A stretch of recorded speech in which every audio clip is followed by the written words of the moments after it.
अगर आपका भी बैकलॉग है तो प्लीज़ इसे ध्यान से सुनना। Everyone, welcome back to my channel.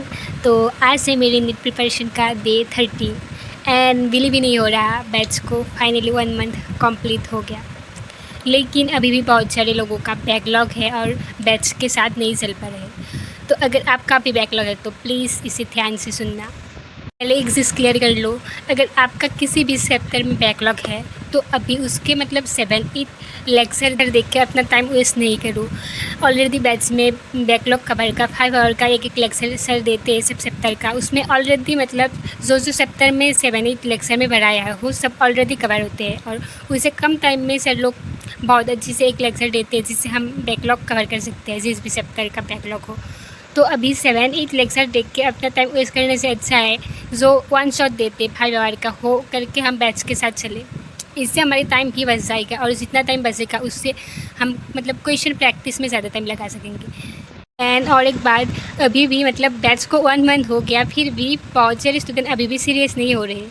कोई 3.0 में चले जा रहे हैं, तो कोई मिशन 100 का वेट कर रहे हैं एंड कोई तो ऐसे उम्मीद में बैठे हैं कि नेक्स्ट लास्ट में उम्मीद से कर लेंगे। तो बिलीव मी, बैच चेंज करने से सिलेक्शन नहीं होता। सिलेक्शन होता है आपकी कंसिस्टेंसी और डिसिप्लिन से। एक ही बैच से अगर स्टार्टिंग से एंड तक फोकस के साथ कर सकती हो तो वही आपकी सिलेक्शन में बहुत अच्छा रोल प्ले करता है। तो इधर उधर भटक के अपना टाइम वेस्ट नहीं करो। जो भी मतलब टीचर से पढ़ रही हो, जिस भी बैच में पढ़ रही हो, उसे अच्छी से टीचर पर ट्रस्ट रख के उसी बैच पे स्टार्टिंग से एंड तक उसी से करो।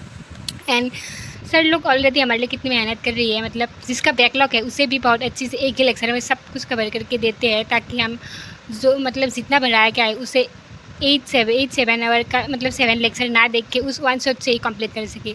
तो यही बोलूँगा कि मतलब अपने टाइम को बचाने की ट्राई करो। क्वेश्चन प्रैक्टिस पे ज़्यादा फोकस दो, बिकॉज बैच से सिलेक्शन नहीं होती। सिलेक्शन होती है क्वेश्चन करने से, क्वेश्चन प्रैक्टिस से, टेस्ट से एंड आपकी कंसिस्टेंसी से।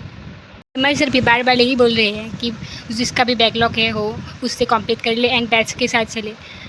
और हम अगर एक चैप्टर का बैकलॉग अगर पहले से ही 1 लेक्चर 2 लेक्चर ऐसे 5 सारे लेक्चर में करने जाएंगे तो हमें जो चैप्टर से लोग बैच में अभी पढ़ा रहे हैं उसका भी बैकलॉग बन जाएगा। तो कोशिश करें कि बैच के साथ ही चलो, कि जो बैच पे देते हैं पहले लेक्चर करो, उसके बाद क्वेश्चन प्रैक्टिस तो करो ही करो। एंड टेस्ट तो मतलब रेगुलर टेस्ट देना कंपलसरी है एंड टेस्ट को कभी स्किप ना करो। आपका अगर सिलेबस कंप्लीट नहीं भी हुआ है तो प्लीज़ टेस्ट को स्किप ना करो, बिकॉज मतलब नीट तक बहुत सारे लोगों का जो रिजल्ट सेलिब्रेशन में आते हैं वो भी बोलते हैं कि टेस्ट हमारा भी सिलेबस टेस्ट देने तक कंप्लीट नहीं हो। लेकिन वो लोग भी एक ही बात बार बार बोलते हैं कि सिलेबस नहीं भी हो फिर भी टेस्ट दो, बिकॉज टेस्ट देने से हमें अपना लेवल पता चलेगा हम कहाँ है, हम मतलब कितना हमसे गलती हुई है, क्या क्या करना है, हमें कितना सुधारना है। तो इसी से पता चलेगा, इसी से ही हमें फाइनल नीट एग्ज़ाम में अपना स्कोर पर आने का वो मिलेगा।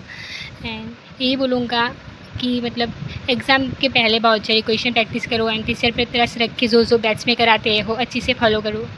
एंड बाकी कुछ और करने की ज़रूरत ही नहीं होती, बैच में ऑलरेडी सब कुछ एकदम देती है बहुत अच्छी तरह से एंड बहुत मोटिवेट भी करते हैं सर लोग। जितना भी टाइम नीट तक बचाए उसे अच्छी से यूटिलाइज़ करो एंड डेली का टारगेट डेली कंप्लीट करो। मतलब छोटी छोटी चीज़ ही एक दिन बड़े सक्सेस तक ले जाते हैं। तो मिलते हैं नेक्स्ट वीडियो में, तब तक के लिए बाय। पढ़ते रहना अच्छे से।